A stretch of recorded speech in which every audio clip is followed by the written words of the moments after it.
All right, this lecture is on metabolism, an introduction to metabolism. So we're going to get a little bit our feet wet with metabolism. So here's a definition. Metabolism is a group term, the sum of all chemical activity in a cell.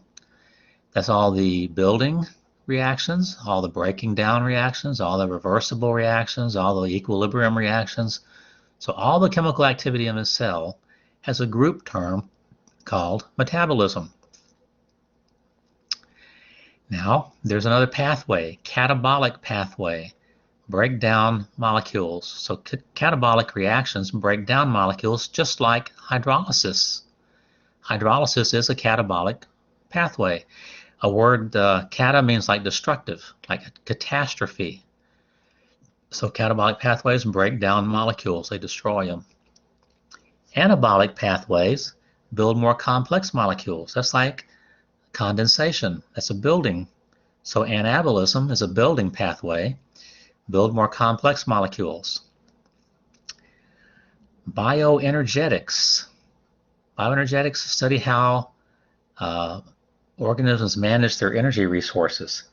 Now, I told you before that cells use their energy when they need to, and when they don't need to use it, they're pretty conservative, and they turn a process off.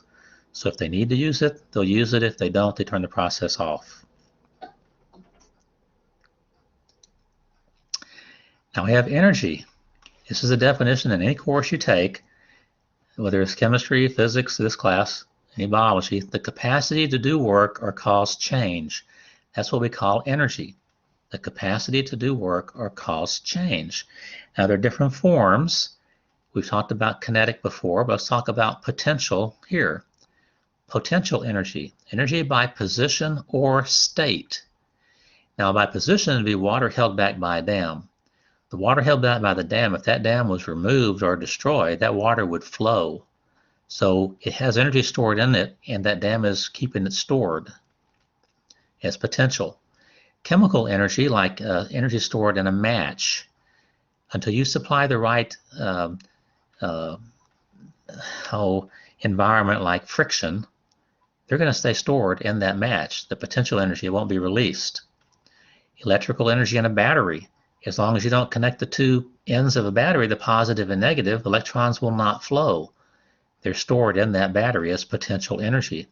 Gasoline in a gas can. You know, it's a gallon of gas is like a stick of dynamite worth, of energy stored in there. You can kick that all over the garage because you're not supplying the right input to release all that energy.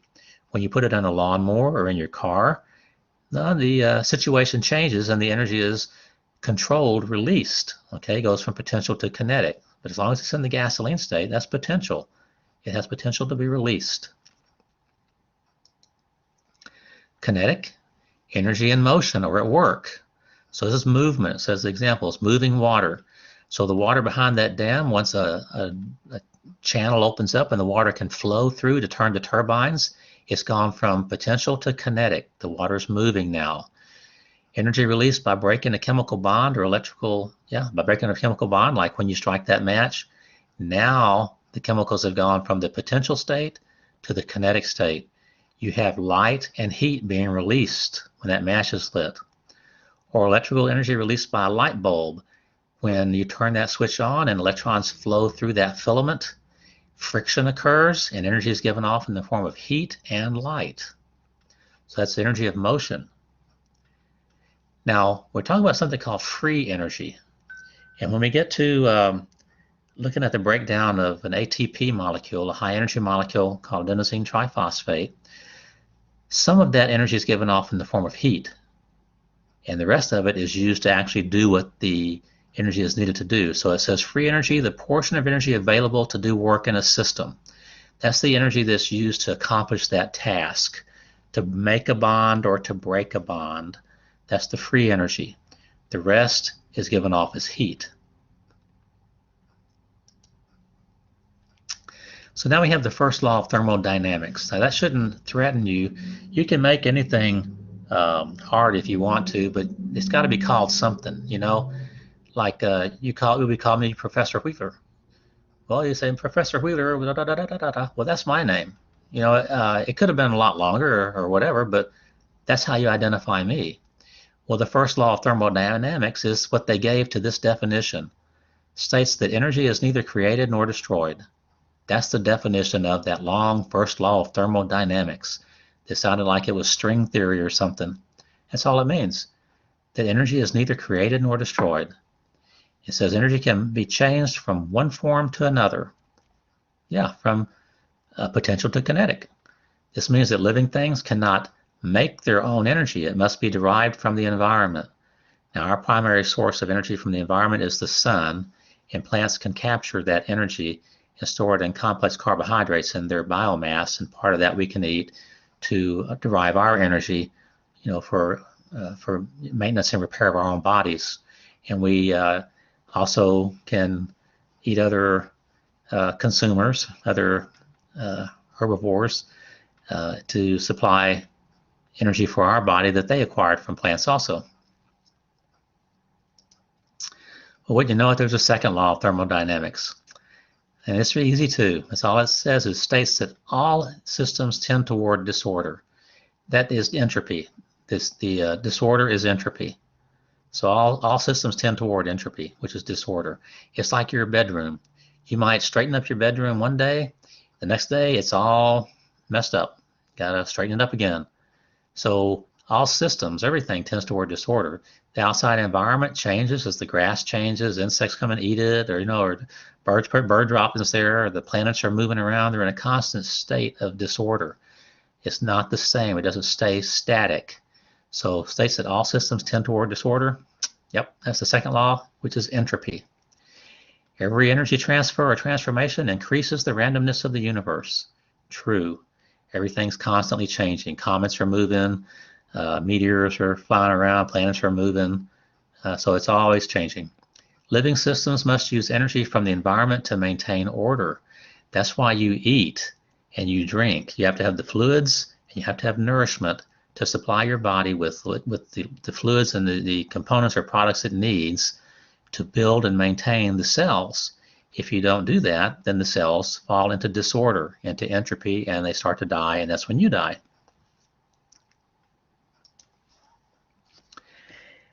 We have exergonic reactions. Now, exer, like an exit sign, means to leave. So X means to leave. These are reactions that energy leaves from them. So it says a reaction in which the reactants contain more energy than the products. What you started with, the reactants, contain more energy than what you end up with.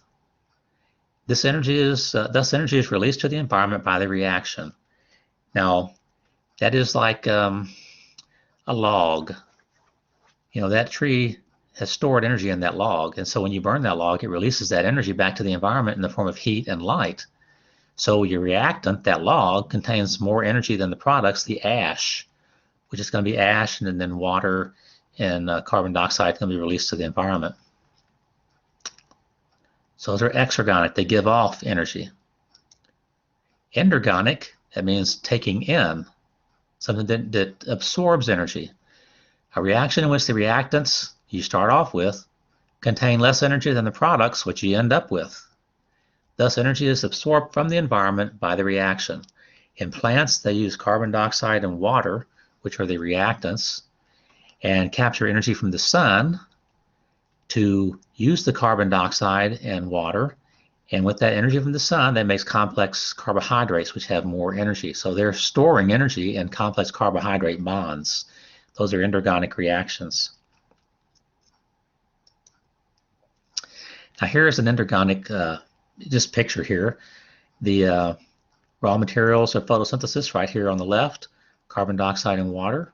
You see the little green line going up, that's photosynthesis, and this energy from the sun is being absorbed by the plant. And you see that it says activation energy needed for photosynthesis. A lot of energy is needed to drive it, and most of that energy is stored in the final state. So you have net captured energy in the wood. So a lot of that energy is stored in the wood. Now plants, they capture about 10% of the light that falls on them. So that's a pretty good process of what they store in the wood. But that's an energy storing system. the endergonic reaction. Energy is stored in the bonds of this wood. The exergonic is just the opposite. You get that wood, which has a lot of energy in it, and you have to supply some type of energy input to get the reaction started. So there's an energy of activation. You got to supply heat from like something else burning, and that heat's returned to the environment. So output is heat, and then from that point on, everything else that's released is lost to the environment. Net energy released during the reaction lost is heat. So it's going to be when the log burns up, and the energy and the light is released and back down to the final state, and there's the raw materials, carbon dioxide and water again.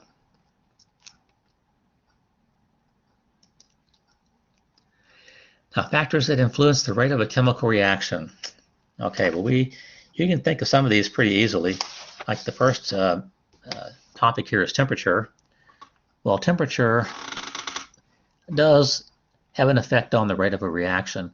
Let's just look at like tea, for where we are right now for tea. If you get a pitcher of iced tea and you put sugar in there and you stir it up, since the iced tea is cold water and the molecular movement is slow, because remember, that's kinetic energy. Cold is lower kinetic energy and heat is higher. The molecules of glucose do not disperse rapidly. But if you got another pitcher that had hot tea in it and you put sugar in there, higher temperature, higher kinetic energy, more molecular movement, those molecules of glucose are going to stir up in just a few swirls. So temperature can have an effect on a chemical reaction like that.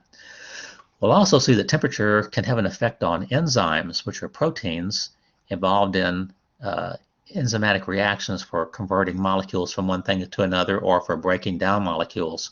And temperature can have a big effect on their function. A cold temperature or too cool, then it slows them way down to where they're non-functional. Too hot, and it destroys them. It breaks their bonds, and they are no longer functional.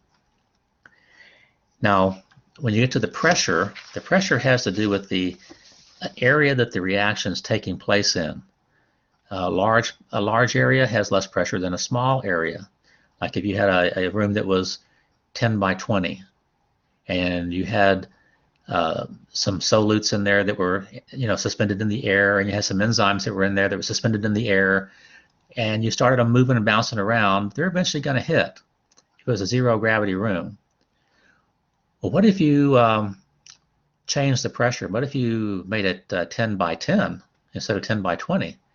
There's less room or less space for that reaction, those components to bounce around in, and so the reaction is going to occur more quickly than it would in a 10 by 20 area. So pressure has to do with where, the space that the reaction is taking place in, because enzymes and what they break down, they bounce into each other. It's by random movement. Concentration of the reactants, well, that's going to have an effect on it too. If there's not a lot of reactant around, then the enzymes cannot attach to them and break them down. So that's going to affect the rate of a chemical reaction, is how many reactants are available to be changed. How many materials are there to change. And the catalyst that we're talking about here, the organic catalyst, is called an enzyme. Catalysts basically speed up the rate of a reaction. So let's look at the next slide. A catalyst, a substance that promotes a chemical reaction. Okay, promotes. It helps it to occur. Now, catalysts do not cause a reaction to occur between molecules that do not have the potential to react. A catalyst is not going to do something to that substrate, that substance, that would not normally or naturally occur over a longer period of time. A catalyst just makes it happen much more rapidly, a lot less time. Now, the catalysts are not consumed by the reaction. Okay, so they're not burned up or whatever. They're not lost. They don't take part in the reaction. So they're not a part of the products. They do their job and do it again. Catalysts are not modified. So they're not changed by what they do. They do it over and over and over. So once they do it, they're the same catalyst as they were before, and they do it to another substrate. So a catalyst promotes a reaction by attracting a reactant, whatever the substrate is supposed to break down, to its surface, thus lowering the energy of activation. Okay, now it's going to lower the energy of activation, lower the amount of energy necessary to break that bond of that substrate to where you get products. Be like taking a marker, that's one substance, and pulling the cap off of the marker, now you have two. That's what catalysts do. They break larger molecules into smaller molecules, two or more smallers. Now it says by lowering the amount of energy of activation. Now, there is something called the induced fit. INDUCED, second word fit, F-I-T, induced fit. This is where when the substrate binds to the enzyme, the catalyst wraps itself perfectly around that substrate, perfectly around it. And by doing that, it stresses the bonds and breaks them easier. And so it requires a lot less energy to break those bonds because of the induced fit of the enzyme wrapping itself around that substrate and breaking the bonds a lot easier. Now here's a definition of an enzyme: an organic catalyst. Okay, that's what we have. We have enzymes. We have organic catalysts, usually a protein. Most of the ones I've ever been concerned with are proteins. Enzymes are very substrate specific. That means that it's pretty much 99.9% one enzyme, one substrate. The one that acts on, let's say, glycogen, that's it. One enzyme, one substrate. So they're pretty much specific. So there are a lot of different enzymes. It says enzymes are very substrate specific, whereas inorganic catalysts, these ones don't contain carbon, so they're not involved with life, promote reactions between many different reactants. So an inorganic catalyst could have an effect on several different reactants, several different substrates that it's going to alter. It'll break bonds on them, but not just one. It could affect more than one. So organics are very specific. One enzyme, one substrate. Inorganic, one catalyst, several substrates. Now the structure of an enzyme, there are three parts. One part's called a cofactor, which is a metal ion required for the function of an enzyme. Now we have, one of ours is magnesium we had to have for cofactors. We had one in lab that was for potatoes, and it was copper. And we would take the copper off the enzyme, and it's like turning it off. It's like taking the battery out of a watch. The enzyme did not work without the copper. So it's essential. All these are essential parts of an enzyme. The coenzyme, a non-protein organic molecule that is necessary for the function of an enzyme. Non-protein, it could be an amino acid. Amino acids are not proteins. Proteins are polymers of amino acids. The amino acid is a building block. It's not a protein. And the apoenzyme portion is the protein portion of an enzyme or coenzyme, enzyme, coenzyme, or cofactor complex. It's the protein portion. So the apoenzyme is a protein portion of the enzyme. The coenzyme is a non-protein organic molecule. And the cofactor is a metal ion. Those are three parts of an enzyme, three essential parts for it to work. Now here's showing, it's a real simplistic little drawing here. Here's your enzyme, this little yellow sponge-like thing here. And you look at the receptor sites. These are called the active sites. These little wells here are called active sites. The active sites or receptor sites are what receive the substrate. So let me get a little hand here. Yeah, this is the substrate. This is the enzyme here. Here are the receptor sites, right there and right there. And they're going to be matched to accept this part of this substrate and that part. They are an exact fit. They fit exactly together. Now, when the enzyme and substrate combined, it's called the enzyme substrate complex. The transition state, that's the induced fit. When the enzyme wraps itself around, see how it stresses the bond, and it breaks it very easily. And so see, now you have two products here that are released There they are. And look at the enzyme, it's unchanged. And it does it over again. Okay, a lot of times they'll show a excuse me, they'll show a lock and key for this. Like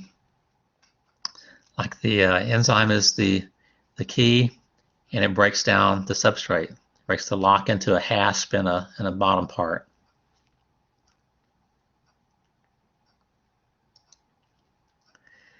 Energy of activation. Now we see right here, here's a little graph, and here's the free energy, the amount of energy released, and the bottom is the progress of the reaction. The bottom is a timeline. Now we have two scales here. This black one, you see, it shows right there the black line, energy of activation without energy. So here's where energy starts being released, this horizontal line here. You know, as far as the amount actually being released after the amount of energy is needed to break the bond. So over time, this shows that a lot of energy has to be acquired before it breaks down the reactants to the basic products. Whereas an enzyme requires a lot less energy to do the same thing. You get the same results, the same products. So by that transition state or the induced fit, that lowers the amount of energy necessary to break those bonds. Now this timeline here, this timeline is compressed. And the normal rate, this may take, this one without the enzyme, the energy of activation may take hours, days, weeks, months, whereas with an enzyme, it could take fractions of a second to occur. So the timeline's been compressed quite a bit on this picture here.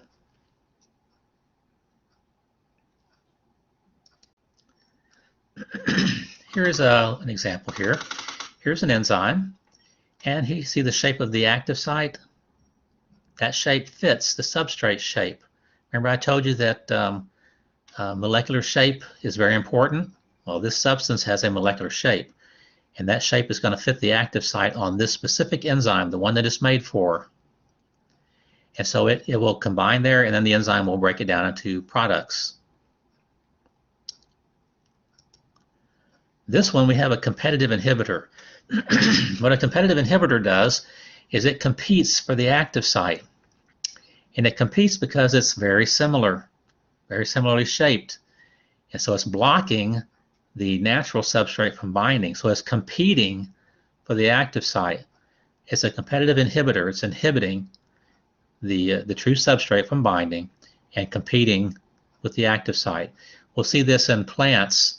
And one thing we'll talk about in photosynthesis in plants, and carbon dioxide competes for a binding site.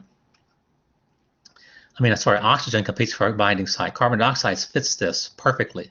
Well, so does oxygen, because oxygen is part of carbon dioxide, isn't it? So the oxygen can compete for the active site, and so it inhibits photosynthesis, part of the Krebs cycle. And we'll see that later. So this molecule is similarly shaped, and it can compete for the active site. I used to work with some guys that drank a lot of coffee and smoked a lot. And this is when you could smoke a lot in the school. But they drank coffee urns. So they were drinking probably, I don't know, 3 or 4 gallons of coffee a day. There was 3 guys, though. They had a lot of caffeine in their system. Well, the one that drank the most had a ton of caffeine, and his hands were always shaking. The caffeine was a competitive inhibitor for an active site that caused an impulse to be produced for muscle contractions. And so the caffeine was binding when this substrate up here wasn't even being released. But the caffeine was binding, and it was causing false muscle impulses, and so he was shaking. His hands were always shaking. He couldn't even write very clearly because of that. So a competitive inhibitor competes for the active site. Well, we haven't been talking about this site over here. This site's called an allosteric site. Allosteric site, A-L-L-O-L-O-S-T-E-R-I-C.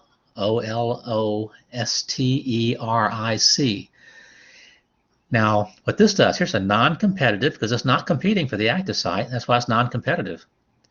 Inhibitor When it binds to this allosteric site, it's not competing for the site, but it's deforming the site. It's making the site where it will not accept the substrate anymore. So non-competitive inhibitors control the enzyme. They turned it off. Turned it off. You could have a non-competitive activator that would turn it back on. So it would reshape this to where it's shaped and it would accept the substrate. Now we have two images here, two drawings here that show different forms of this molecule, this enzyme, and they're showing the active site on this one. So here's the active form where all these little horseshoes are open. All the active sites are open. And then when this enzyme is inactive, you see that it doesn't look the same. All the active sites are deformed. Well, something had to happen. It has to do with this allosteric site. Well, allosteric activators and inhibitors. If an allosteric site is occupied by an activator molecule, all the binding sites are open.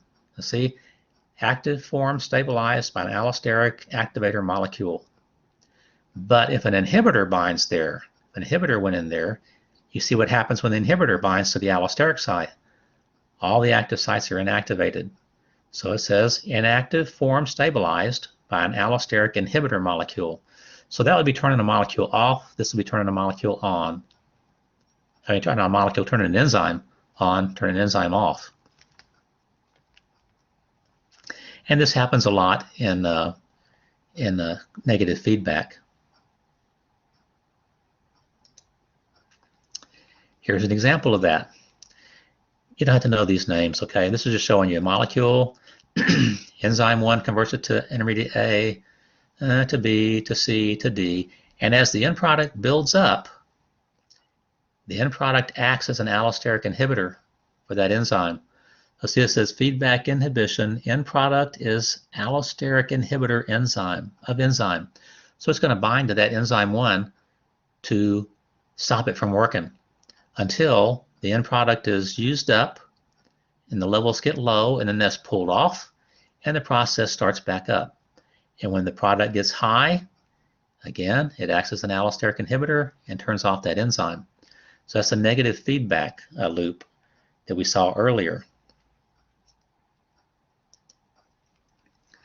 Now, things that will affect enzyme action. Temperature is one. Temperature on these enzymes, since the enzymes are proteins, temperature will affect them. Cold temperature, they move very, very slowly and will not really work hardly at all. The process is really slowed down. There's an optimum temperature where it works optimally, it works the best, and then there's an adverse temperature where it's too hot and the bonds of the protein are denatured. It breaks it down and it's non-functional. An example of this is like an egg. When you crack an egg into a frying pan, initially the egg white is clear and kind of thick and gooey. But as you heat it up, it turns solid and white. It never turns back. You've denatured those proteins permanently. They've permanently been denatured. The bonds have been destroyed and it's been denatured. pH will do the same thing. Enzymes work in an optimum pH range, and in your body it's around 7.35 to 7.45. If you get above or below that, they start to denature. And when they denature, enzymatic pathways stop. And when they stop, the cells can't repair themselves and fix themselves, and that could lead to death if it's not corrected quickly.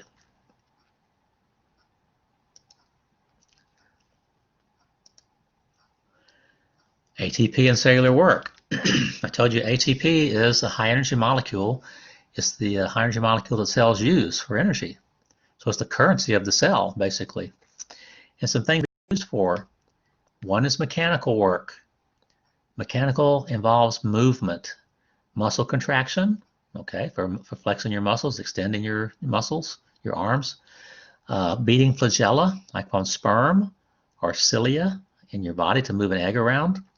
Cytoplasmic streaming, like in plants, ATP is used to move those chloroplasts around inside of a plant cell. Transport work. This has to do with transporting something across a membrane, pumping substances across the membrane. Sometimes it takes energy to do that because it's working against a concentration gradient. It's pushing things from where there are fewer of them across the membrane to where they're more abundant. And so it takes some energy to force them out of the cell, or even oppositely to bring them into the cell. And chemical work provides energy for reactions that do not occur spontaneously.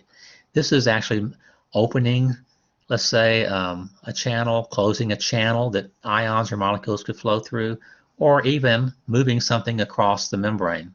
So that's going to be a chemical. That could also be used for making bonds and breaking bonds. Chemical work, providing energy for reactions that do not occur spontaneously.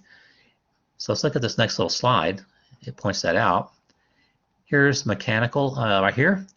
This represents muscle movement. It's showing actin on the top and myosin is a yellow cylinder, how it moves from one side to the other. Transport work, how energy is used to pump something across the membrane. So required energy to move something across the membrane. And at the bottom, chemical work for making or breaking bonds. In this case, the energy is going to be stored in the bonds between X and Y. And so you see ATP on the left is broken down into ADP plus an inorganic phosphate, because phosphate's PO4, there's no carbon in it. And the energy was used, called the free energy, to do accomplish these tasks. And then the rest of the energy that was not used is given off in the form of heat. Here's your ATP molecule, just showing you right here. Here's your ribose sugar, that's part of it. Here's your adenine, that's a base, remember one of the 4 bases. And here's your 3 phosphates, 1, 2, 3. Adenosine triphosphate. It's a high energy bond. And when the bonds are broken, a lot of energy is given off, a lot of energy is given off, and some energy is given off.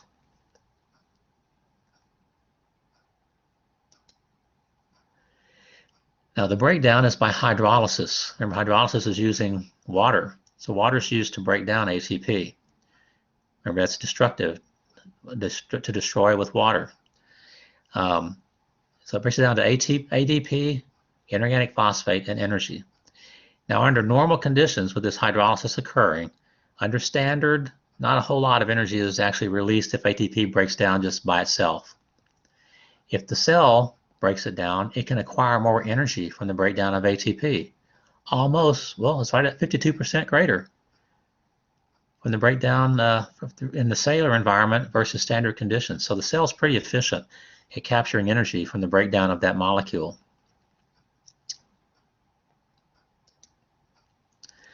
Here's another picture just showing hydrolysis of ATP again. It shows the triphosphate here. There's your water for hydrolysis, and it's showing the diphosphate. There's the phosphate that was released, and it doesn't show energy, but energy was also released from the break into that bond. Synthesis of ATP. The synthesis of ATP from ADP and an inorganic phosphate is an endergonic process. The synthesis, the making of ATP, the building it back up from adenosine diphosphate and an inorganic phosphate is going to require energy. Energy from the breakdown of something, and in our case it's going to be the breakdown of glucose, a carbohydrate. Going to supply the energy to put that phosphate back on that ADP to make ATP. Here it is. Energy is supplied by the breakdown of biomolecules. In our case, the one that we're going to follow, and just about every class you take is going to follow, is glucose in cellular respiration. This is a cell-based process. It occurs in the cell, and 10 to the 7th molecules of ATP per second per cell can be produced. That's like, I guess that's like 10 million ATP per second per cell. Now when you're talking about a molecular level occurs a lot faster. So 10 million, that's a lot, but it's not that big of a deal on the cellular level. Here's just a little picture showing the breakdown relationship of ADP to ATP. Here's your ATP molecule initially. Hydrolysis breaks it down to adenosine diphosphate. There's your inorganic phosphate. And what's given off from breaking that bond is energy for cellular work. The free energy is used for the cellular work, and then the rest is given off as heat. Like when you exercise, the free energy causes the muscle contractions. The heat that's given off is what makes you hot. Now these two, ADP and inorganic phosphate, can be joined together from energy from catabolism, the breakdown of glucose, and it puts that phosphate back on to make ATP.